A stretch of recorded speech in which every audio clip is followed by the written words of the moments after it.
One day, Percy arrived at the quarry to collect some stone for his freight cars. Snow and frost lay everywhere. There was not a sound to be heard. Percy ventured further. He found Mavis, the new diesel engine, resting in the shelter of some rocks. "Cheer up, Mavis," he whistled.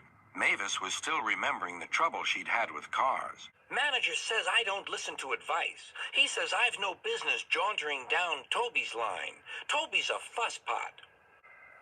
"Toby has forgotten more about freight cars than you will ever know," replied Percy. "You must put the cars where he wants them. Then you'll be a really useful engine. Now, if you'll excuse me, I have to take these stones to the harbor."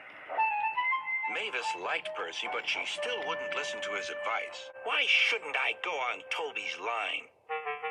The siding arrangements were awkward. To put the cars where Toby wanted them, Mavis had to make several journeys.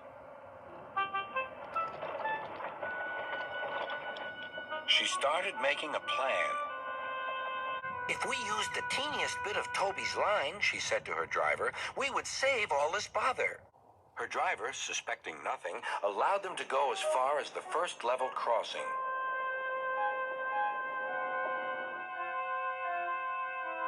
A few days later, the weather changed.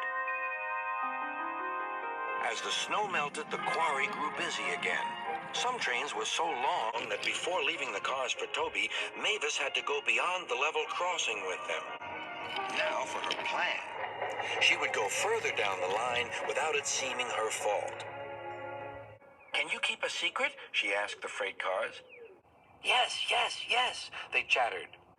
"Will you bump me at the level crossing and tell no one I asked you?" The cars promised. But while Mavis was away, Toby arrived. He decided to shunt the cars himself. The cars decided to bump him anyway. They reached the level crossing and Toby's brakes came on. This was the signal for the freight cars. On, they yelled. Toby was away, with the cars screaming and yelling behind him. No one realized that melted snow had turned a stream ahead into a torrent, and the bridge above it was about to collapse.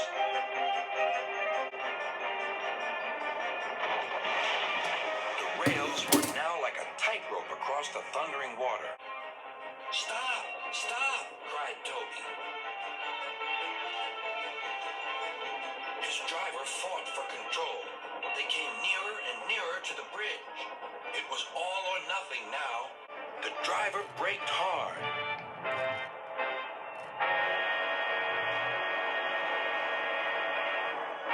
Toby stopped, still on the rails, but with his wheels treading the tightrope over the abyss.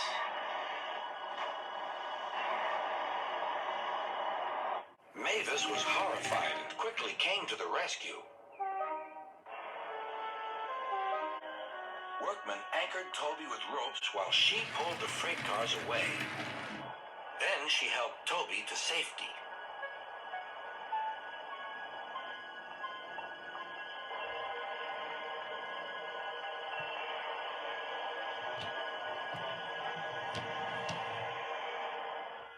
"I'm sorry about the cars," said Mavis. "I can't think how you managed to stop them in time."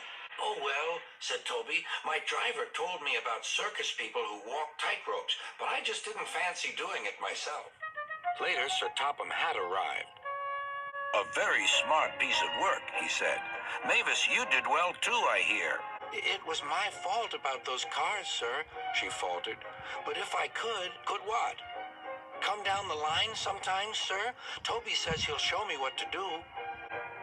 "Certainly," replied Sir Topham Hatt, "if your manager agrees."